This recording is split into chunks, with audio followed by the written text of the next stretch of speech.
In the last episode, we discussed that many accountability problems are not character problems, they are design problems. And once you see that, a bigger question opens up. If accountability can be produced by the system, what else is the system producing every day? That is where culture becomes much more concrete. Because culture is not mainly what an organization says, it is what the organization keeps producing every day. A lot of leaders still talk about culture as if it lives in value statements, in communication, and morale only. And yes, those things matter, but they are not the deepest layer. Because people do not learn culture mainly from the words on the wall.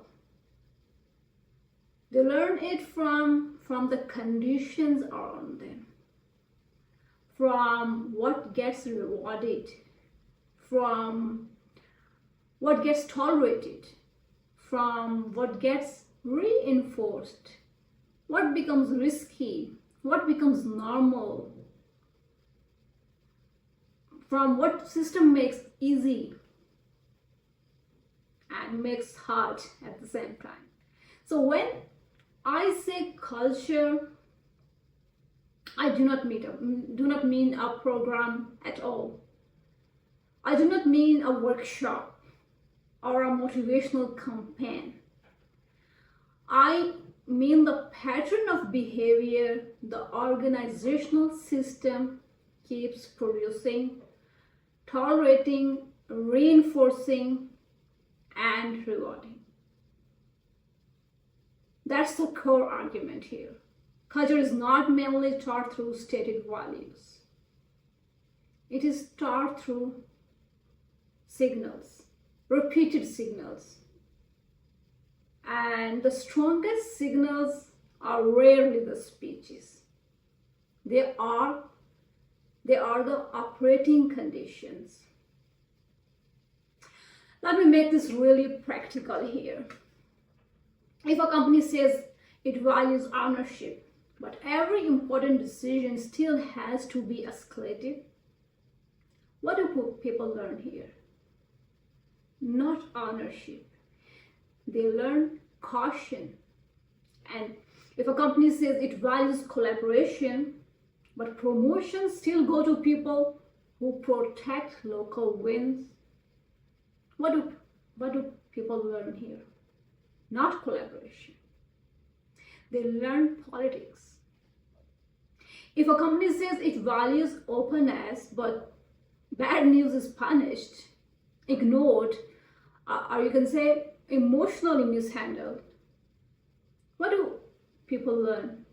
Not honesty. They learn silence. That is culture, not the statement, the repeated lesson.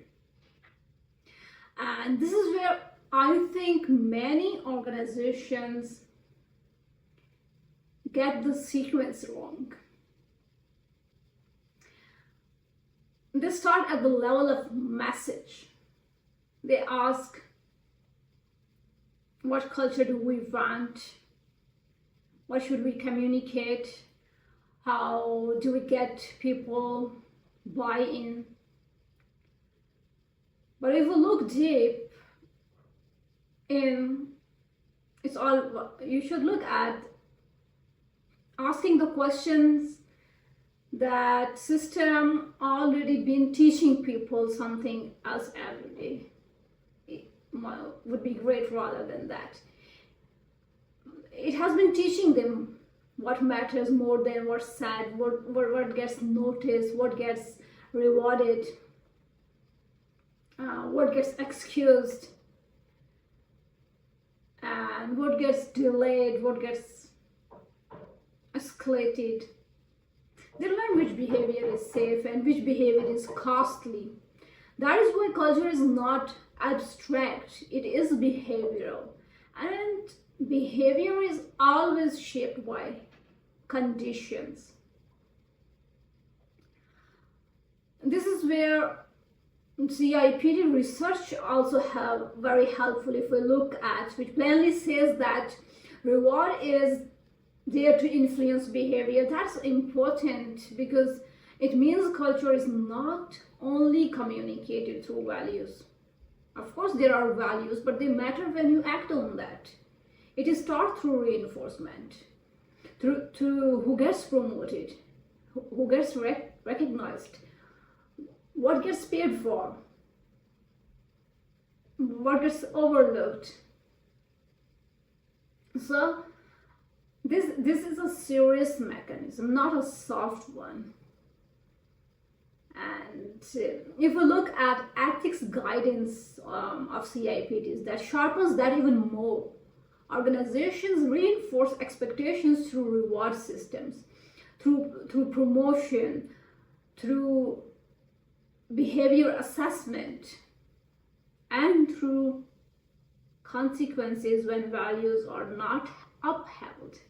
That is exactly the point. Culture is not just expressed, it is reinforced.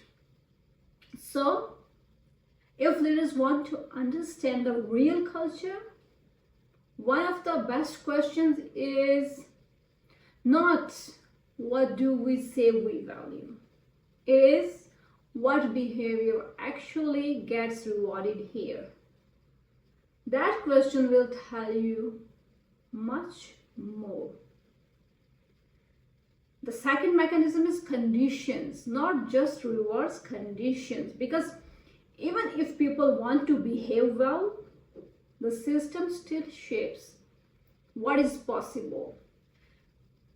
And many research lenses are this as well on this point. They say that organizations who push much better sequence, they should push a better sequence of define, diagnose, design, and test. Not blame, not vague people problems, just you're supposed to define the behavior clearly, diagnose the barriers and conditions shaping that behavior.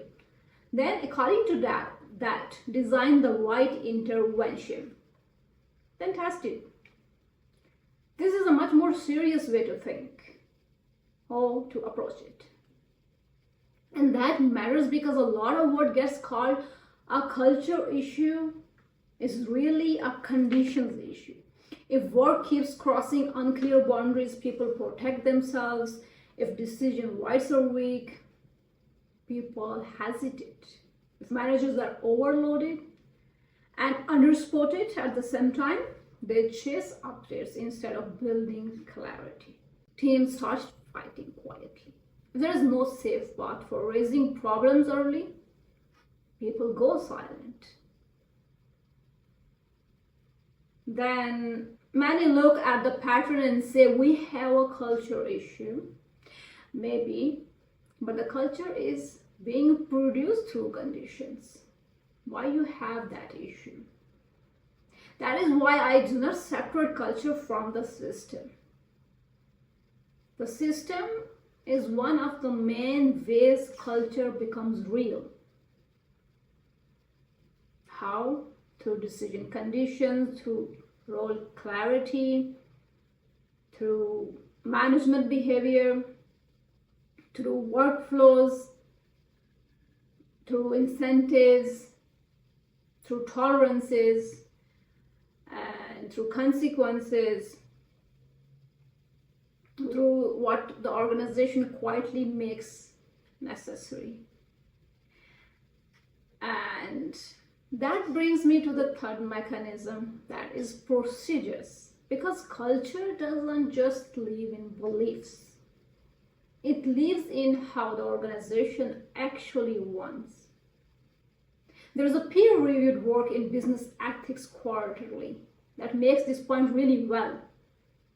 Culture operates through organizational conditions and procedural aspects. that shape manager and employee behavior. That matters a lot because it means procedures are not separate from culture. They are part of how culture becomes action.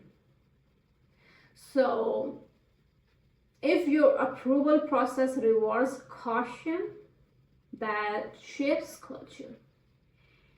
If your performance process rewards visibility over substance, that shapes culture. If your promotion process favors control over judgment, that shapes culture. And at the same time, if your meeting structure rewards the loudest voice, that shapes culture. Your managers only step in when something breaks, that shapes culture. Procedures are not neutral. They teach people how to survive and succeed inside the system. And once you see that, a lot of culture work starts looking to show. Because if an organization is trying to change behavior without changing reinforcement conditions or procedures, it is trying to change culture at the surface. That is why so many culture efforts feel energetic for a few weeks and then disappear. The language changes, but the system doesn't. And you know the deeper lesson wins. So when someone says our culture feels off, I do not want to start with a saying. I would rather ask what behavior gets rewarded here. What behavior gets tolerated here? What behavior becomes risky here? What are your managers reinforcing every day, every week? What do your processes quietly teach people? What happens when somebody erases a hard truth? Who are you promoting and for what? Those are culture questions, the real culture questions. And this also explains why two companies can use the exact same language and still produce completely different cultures. Both can say they want trust, they want ownership. Both can say they value well-being and performance.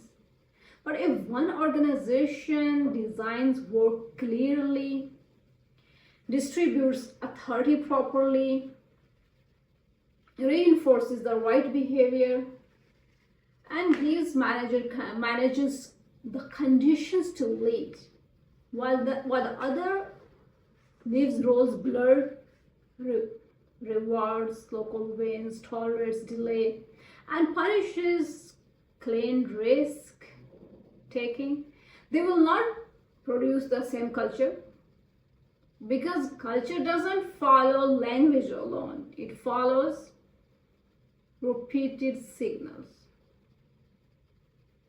And this matters even more now, because organizations are restructuring, roles are shifting, AI is entering workflows, managers are leading through more ambiguity. Cross-functional work is increasing. The line between human judgment and system support is changing. So the number of signals now they are shaping behavior are growing now, which means leaders cannot afford to treat culture like a soft side conversation. It is being produced every day by the way the system is designed. And this is where I think the whole conversation becomes more useful.